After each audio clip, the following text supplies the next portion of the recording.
우리 옆에 분들과 이렇게 인사하겠습니다. 기도의 응답 받읍시다. 같이 한번 인사할까요? 네, 기도의 응답 받으시는 저 여러분 되시기를 소망합니다. 저희가 지난 시간까지 해서 4번의 중보기도 훈련 교육을 받게 되었고, 오늘이 마지막 시간입니다. 5번째 시간인데요. 응답받는 기도의 태도라는 제목으로 함께 나누고자 합니다.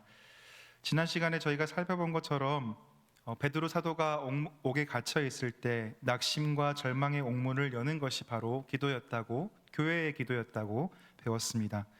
오늘 저희가 살펴볼 기도는 은혜와 축복의 하늘문을 통로로서의 기도를 이야기하고 있습니다. 엘리야는 자기 시대 민족의 불행을 끌어안고 기도함으로 하늘문을 여는 사람이었습니다. 이스라엘 땅에 가득했던 바알과 아세라와 같은 우상을 섬기던 이스라엘 백성들의 이 죄를 징계하기 위해서 하나님께서는 3년 6개월 동안 하늘문을 닫으셨습니다. 비가 오지 않았다는 것이죠.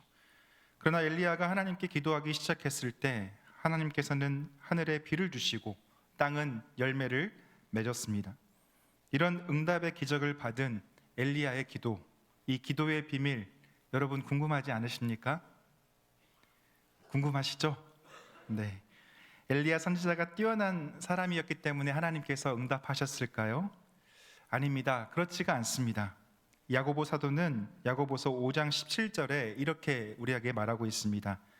엘리야는 우리와 성정이 같은 사람이로되 그가 비가 오지 않기를 간절히 기도한즉 3년 6개월 동안 땅에 비가 오지 아니하고 라고 말하고 있습니다. 엘리야는 우리와 별반 다르지 않은 똑같은 사람이었습니다. 우리와 다른 것이 있었다면 엘리야 선지자의 기도가 하늘문을 열었다는 사실이죠. 정확하게는 엘리야의 기도를 들은 하나님께서 하늘문을 열어주신 것입니다. 엘리야의 상황은 좋지 않았습니다. 시대적으로 우상 숭배를 하고 있는 왕과 백성들로 가득 찬 이 시대적으로 암울한 상황이었습니다. 오늘 우리들의 하늘도 마찬가지입니다. 아무것도 보이지 않아 보이는 이 하늘문을 열어 우리 삶의 마당에 은혜와 축복의 장맛비가 쏟아지게 하려면 우리가 어떻게 기도해야 하겠습니까? 첫 번째로 먼저는 하늘문을 열기 위해서는 하나님의 약속의 말씀을 따라 우리는 기도해야 합니다. 엘리야는 지금 메마른 땅에 비를 달라고 기도하고 있습니다. 그러나 엘리야는 비가 필요하다는 이유만으로 기도하고 있는 것이 아니라 비를 구하는 것이 하나님의 약속이었기 때문에 구하고 있다는 사실을 우리는 기억할 수 있어야 하겠습니다. 열왕기상 18장 1절 말씀, 우리가 본문 읽지 않았지만 1절 말씀에 이렇게 나와 있습니다. 같이 한번 읽어보겠습니다. 많은 날이 지나고 제3년에 여호와의 말씀이 엘리야에게 임하여 이르시되 너는 가서 아합에게 보이라. 내가 비를 지면에 내리리라. 아멘. 엘리야는 하나님께서 말씀하셨던 약속의 말씀을 받들어 지금 구하고 있는 것입니다. 내가 비를 지면에 내리리라 말씀해 주고 계시죠. 부모님들이 자녀들의 요구에 응하지 않을 수 없는 경우가 있습니다. 언제입니까? 자녀들이 어떤 것을 요구할 때 부모님들이 도저히 응하지 않을 수 없는 상황이 있습니다. 약속했던 것을 가지고 자녀들이 요구할 때이죠. 제 아들이 이걸 너무 잘 사용하고 있는데요. 게임 시켜주세요 라고 말합니다. 그러면 안 돼! 라고 부모님으로서 단호하게 이야기를 합니다. 그러면 다시 말하죠. 이거 공부 끝나면 게임 시켜주기로 약속했잖아요 라고 요구합니다. 그러면 제가 깨갱 하면서 알았다, 약속했으니 시켜주마 라고 이야기를 하게 됩니다. 우리가 하나님께서 하신 약속의 말씀을 따라 기도한다는 것은 어떤 의미가 있습니까? 약속의 말씀을 따라 기도한다는 것은 우리가 하나님의 기뻐하시는 뜻을 따라 기도한다는 이야기입니다. 하나님의 약속은 바로 하나님의 뜻입니다. 하나님의 약속은 바로 하나님의 의지입니다. 하나님의 약속이 어디에 있습니까? 저 하늘에 있습니까? 아니죠. 하나님께서 우리에게 특별하게 말씀하신 이 성경에 하나님의 약속이 들어 있습니다. 우리가 성경을 가까이 하고 매일 묵상하고 암송하고 공부하고 연구할 때 우리는 이 하나님의 뜻을 더 잘 알 수가 있습니다. 이렇게 하나님의 뜻을 더 잘 알아 하는 기도는 하나님의 약속을 붙들고 기도할 수 있게 해줍니다. 그러나 말씀에 기초하지 않은 내 생각이나 욕심을 가지고 기도하게 되면 당연히 하나님의 응답을 우리는 기대할 수 없게 됩니다. 그래서 기도의 사람이 되기 위해선 말씀의 사람이 되어야만 합니다. 말씀과 기도는 필요 충분 조건입니다. 어느 한 가지만 있어서는 안 되고 둘 다 우리의 삶에 함께 해야 한다는 것입니다. 말씀을 읽으면 기도할 수밖에 없고 기도하는 사람들은 말씀을 읽고 말씀 안에서 기도해야 한다는 것입니다. 하나님께서 에스겔 선지자를 통해서 말씀해 주십니다. 에스겔 36장 36절부터 37절까지의 말씀을 같이 한번 읽어보겠습니다. 너희 사방에 남은 이방 사람이 나 여호와가 무너진 곳을 건축하며 황폐한 자리에 심은 줄을 알리라. 나 여호와가 말하였으니 이루리라. 주 여호와께서 이같이 말씀하셨느니라. 그래도 이스라엘 족속이 이같이 자기들에게 이루어 주기를 내게 구하여야 할지라. 내가 그들의 수요를 양떼같이 많아지게 하되. 아멘. 하나님은 지금 이스라엘 백성들에게 회복을 약속해 주고 계십니다. 약속을 하셨습니다. 근데 뭐라고 말씀하시냐면 그래도 이스라엘 족속이 이같이 자기들에게 이루어 주기를 내게 구하여야 한다라고 말씀하고 계십니다. 하나님의 약속은 분명히 존재하지만 그래도 하나님은 이스라엘 백성들이 그리고 우리들이 기도하기를 원하고 기다리십니다. 하나님 말씀의 약속을 붙잡고 하는 기도가 바로 우리에게 필요하다는 사실입니다. 느헤미야는 어떻습니까? 우리가 잘 아는 느헤미야는 이방 땅에 포로로 끌려갔던 사람이었습니다. 이방 땅에서 포로로 살면서도 고국 땅과 고국 땅에 있는 동포들을 한시도 잊지 않고 살았던 사람이 바로 느헤미야였습니다. 그런데 형제들 가운데 하나인 하나니가 두어 사람과 고국에서 가져온 소식은 참담한 소식뿐이었습니다. 사로잡힘을 면하고 남아있던 고향 땅에 남아있던 사람들이 지방에서 큰 환난을 당했고 능욕을 받고 있으며 예루살렘 성은 허물어졌고 성벽은 불탔다는 소식이었습니다. 고향 땅에 이 소식을 들은 느헤미야는 울고 수일 동안 슬퍼하며 하늘의 하나님 앞에 금식하며 기도합니다. 느헤미야가 하나님께 드렸던 기도의 내용은 이렇습니다. 느헤미야 1장 8절부터 9절 말씀인데요. 옛적에 주께서 주의 종 모세에게 명령하여 이르시되 만일 너희가 범죄하면 내가 너희를 여러 나라 가운데 흩을 것이요 만일 내게로 돌아와 내 계명을 지켜 행하면 너희 쫓긴 자가 하늘 끝에 있을지라도 내가 거기서부터 그들을 모아 내 이름을 두려고 택한 곳에 돌아오게 하리라 하신 말씀을 이제 청하건대 기억하옵소서. 느헤미야는 하나님께서 모세에게 약속하셨던 약속의 말씀을 기억해냅니다. 그리고 이 약속의 말씀을 붙잡습니다. 하나님, 이렇게 약속하지 않으셨습니까? 기억해 주십시오. 지금 주님의 약속의 말씀을 붙들고 기도합니다. 하나님의 말씀을 붙들고 한 기도를 통해 느헤미야는 어떻게 되었습니까? 이어지는 11절 말씀에 그때 내가 왕의 무엇이 되었다? 술 관원이 되었다라고 말합니다. 하나님의 약속을 의지해 하는 기도를 통해서 느헤미야는 하나님의 도우심을 지금 경험하고 있는 것입니다. 우리도 하나님의 약속의 말씀을 붙들고 나아가는 저와 여러분 되시기를 축복합니다. 두 번째로 하늘문을 여는 기도를 드리기 위해서는 우리는 겸손해야 합니다. 본문의 엘리야는 갈멜산에서 땅에 꿇어 엎드려 그 얼굴을 무릎 사이에 넣고 기도하고 있습니다. 지난 시간에도 이 장면에 대해서 제가 말씀드린 적이 있는데 한 구약학자는 이스라엘 백성들이 이렇게 무릎을 꿇고 두 무릎 사이에 얼굴을 묻고 하는 기도의 모습을 이렇게 설명하고 있습니다. 이 모습의 의미가 첫 번째는 자신의 피조물성을 고백하는 이야기라는 것이죠. 나는 흙으로 돌아갈 피조물입니다 라는 표현입니다. 두 번째 의미는 죄인됨을 고백하는 표현입니다. 나는 얼굴을 들 수 없는 죄인입니다 라는 표현입니다. 이것이야말로 겸손함의 모습인 것이죠. 나는 피조물입니다. 나는 얼굴을 들 수 없는 죄인입니다. 이 두 가지 의미를 담아 무릎을 꿇고 무릎 사이에 얼굴을 묻는 것입니다. 나는 피조물입니다. 나는 얼굴을 들 수 없는 죄인입니다 라는 사실을 잊어버리면 우리는 교만해질 수밖에 없습니다. 들킨 죄인과 안 들킨 죄인밖에 없다라는 말이 있습니다. 모든 사람이 하나님 앞에서 다 죄인이라는 것입니다. 그런데 누군가가 겸손하지 못한다면 그것은 자신이 하나님의 손에 지어진 피조물인 것과 죄인인 것을 잊어버린 사람이기 때문일 것입니다. 성경은 하나님이 교만한 자를 대적하시고 겸손한 자에게는 은혜를 주신다라고 베드로전서 5장 5절에 말씀해주고 계십니다. 겸손은 기도하는 사람의 필수 조건입니다. 우리는 하나님을 의지하지 않고는 아무것도 할 수 없는 피조물들입니다. 또 우리는 주님의 용서를 통해서만 하나님께 나아갈 수 있는 자임을 우리는 기억해야 한다는 것이죠. 우리가 기도는 하고 있지만 여전히 내가 결정하고 내가 답을 내린 것을 가지고 하나님께 강요하는 기도의 모습이 있다면 전부 내려놓으셔야 합니다. 하나님 앞에 마음의 무릎을 꿇고 그 무릎 사이에 머리를 넣어서 엎드려 하나님께 겸손한 마음으로 기도해야 합니다. 그래야 하나님의 마음에 닿을 수 있습니다. 이러한 겸손한 기도를 드리는 저와 여러분 되기를 소망합니다.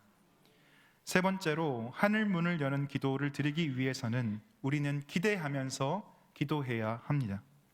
만일 어떤 사람이 기도하면서 응답을 기대하지 않는다면 이 사람은 이 기도에 대해서 믿지 않는 사람이라고 말할 수 있습니다. 엘리야는 비가 올 것을 기대하면서 기도했습니다. 엘리야 선지자는 자기 사환에게 7번까지 다시 가보라, 저기 뭐가 있는지, 하늘에 뭐가 있는지 가보라라고 명령합니다. 엘리야 선지자가 기도를 믿고 있었다는 구체적인 증거라고 이야기할 수 있습니다. 복음서에 보시면 우리 주님께서 고향 나사렛에서는 기적을 행치 않았다라고 이야기하는데, 그 나사렛에서 기적을 행치 않은 이유는 나사렛 사람들이 주님을 믿지 않는 사람들이었기 때문이었습니다. 이것은 고향 사람들이 예수님께 대한 기대가 없었다는 말과 같습니다. 주님에 대한 기대, 하나님에 대한 기대, 기도의 응답에 대한 기대가 없는 곳에서 기대하지 않는 사람들에게 하나님은 일하시지 않으십니다. 이사야 선지자는 이사야 30장 18절에 이렇게 기록해 두고 있습니다. 우리 18절의 말씀 같이 한번 읽어보겠습니다. 그러나 여호와께서 기다리시나니 이는 너희에게 은혜를 베풀려 하심이요 일어나시리니 이는 너희를 긍휼히 여기려 하심이라. 대저 여호와는 정의의 하나님이심이라. 그를 기다리는 자마다 복이 있도다. 아멘. 하나님께서는 은혜를 베풀기 위해서 기다리시는 분이라고 말씀합니다. 우리를 긍휼히 여기시는 분이시기 때문에 우리 가운데 은혜를 베풀어 주시고 있는 것이죠. 그런데 이 은혜를 경험하는 자들은 바로 하나님을 기대하는, 하나님을 기다리는 사람들이라는 사실을 이사야 선지자가 우리에게 말해주고 있는 것입니다.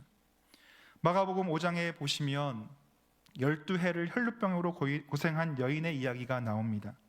많은 의사를 찾아갔지만 낫지 않았고 병으로 가지고 있던 재산도 다 탕진해 버렸습니다. 오히려 병이 더 중해졌습니다. 그런데 예수님에 대한 소문을 듣고 찾아간 이 여인은 무리 가운데 끼어 있다가 예수님의 뒤로 조용히 가서 예수님의 옷자락에 손을 대었습니다. 왜 그랬을까요? 이는 내가 그의 옷에만 손을 대어도 구원을 받으리라 생각함일러라 라고 성경은 이 여인의 마음에 대해서 우리에게 이야기해주고 있습니다. 어떤 결과가 나타났습니까? 여인의 병이 곧 나았습니다. 그리고 예수님의 말씀이 이 여인에게 이어집니다. 딸아, 내 믿음이 너를 구원하였으니 평안히 가라. 내 병에서 놓여 건강할지어다. 기대하는 믿음이 이 여인을 살린 것입니다. 우리의 기도도 이러해야 합니다. 하나님의 살아계심을 믿고 하나님의 역사를 기대하고 기도하는 우리가 되기를 축복합니다. 마지막으로 하늘문을 여는 기도를 하기 위해선 우리는 기도한 바를 들으신 것으로 믿어야만 합니다. 우리가 하나님이 기도에 응답하시는 분이심을 믿고 하나님께서 기뻐하시는 뜻을 따라 기도했다면 우리는 기도한 바를 하나님께서 이미 들으셨다라고 믿어야 합니다. 엘리야는 자신의 사환이 7번째 바다 쪽을 살핀 후에 바다에 사람의 손바닥만한 작은 구름이 일어나고 있다는 보고를 하자 아합 왕에게 이렇게 말을 했습니다. 왕이시여, 비에 맞지 않도록 마차를 갖추고 내려가소서. 지금 작은 손바닥만한 작은 구름만 보였습니다. 비가 오고 있습니까? 비가 오고 있지 않습니다. 그럼에도 불구하고 아합 왕에게 비 맞지 않도록 마차를 준비하십시오라고 말을 했던 것이죠. 이것이 바로 엘리야의 믿음입니다.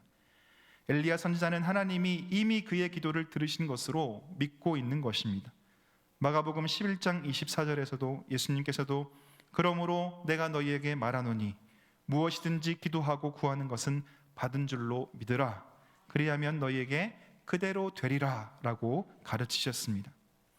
우리는 기도의 응답의 증거가 당장에 나타나지 아니할지라도 믿을 수 있어야 합니다. 믿음은 무엇입니까? 믿음은 바라는 것들의 실상이요 보이지 않는 것들의 증거입니다. 현재를 우리가 살아갑니다. 미래의 일을 지금 이 시간으로 가져와 살아가는 것이 믿음입니다. 바라지만 아직 이루어지지 않은 것이 있습니다. 보이지 않아 안개와 같은 것들이 우리의 삶에 있습니다. 그런데 바라는 것들이 실상이 되고 보이지 않은 것들이 확실한 증거로 내 앞에 있는 것, 이것이 바로 믿음입니다. 엘리야의 사화는 처음에 아무것도 없다라고 보고했습니다. 이 소식을 들은 엘리야는 낙심이 될 수도 있었습니다.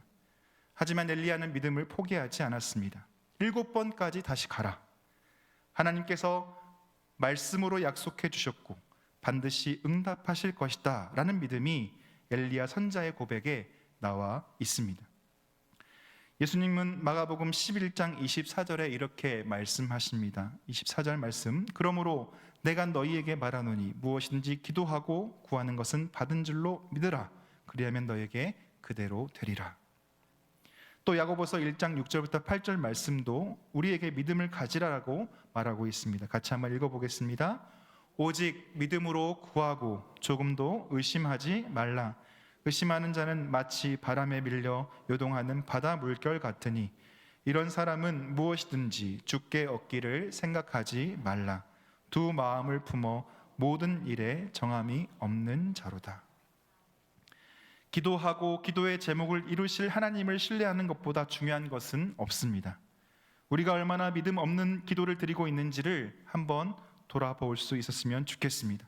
기도는 하고 있지만 전혀 기대하지 않거나 하나님의 일하심을 믿지 않는 기도에 너무 익숙해져 있지 않은지 우리가 돌아보아야 합니다. 우리가 잘 알고 있는 예화가 있습니다. 어떤 작은 마을에 극심한 가뭄이 들었습니다. 모든 농작물들이 메말라 갔고 가축들도 죽어나갔습니다. 어느 날 오후 마을 주민들은 교회에 모여서 비가 오게 해달라고 간절히 기도했습니다. 마을 주민들이 모여 계속 기도를 하는 동안 쨍쨍하던 하늘에 검은 구름이 몰려오기 시작했습니다. 얼마 후에는 장대 같은 비가 내리기 시작합니다. 그러자 마을 사람들은 환호성을 지르면서 기뻐했습니다. 하지만 집으로 돌아가려던 사람들은 우산이 없어서 교회 문 밖에서 머뭇거렸습니다. 이때 8살쯤 된 소녀가 한박 웃음을 지으면서 우산을 폈습니다. 모든 주민들이 비 오기를 기도했지만 비가 올 것을 믿고 우산을 준비한 사람은 소녀 한 명뿐이었다는 이야기입니다. 기도하지만 하나님께서 응답하실 것을 믿는 사람이 얼마나 적은지에 대해서 깨닫게 해주는 이야기입니다. 우리는 하나님을 믿습니다. 믿으십니까? 그렇다면 하나님께서 우리의 기도를 들으시고 응답하실 것도 믿어야 합니다. 믿음의 기도를 통해 하늘 문을 여시는 하나님을 만나게 될 것입니다. 말씀을 맺겠습니다. 엘리야의 기도는 하늘 문을 여는 기도였습니다. 하늘 문을 여는 기도는 먼저 하나님의 약속의 말씀을 붙들고 알고 하는 기도입니다. 또 하늘 문을 여는 기도는 하나님 앞에 자신이 피조물이며 죄인임을 깨닫고 겸손히 하는 기도였습니다. 세 번째로 하늘 문을 여는 기도는 하나님의 일하심을 기대하며 하는 기도이며 마지막으로 믿음으로 드리는 기도입니다. 우리가 엘리야 선지자처럼 또 느헤미야처럼 오늘 배운 기도를 통하여 하늘 문을 열고 우리 가운데 임하시는 하나님을 경험하게 되는 저와 여러분 되기를 예수님의 이름으로 축복합니다. 우리 말씀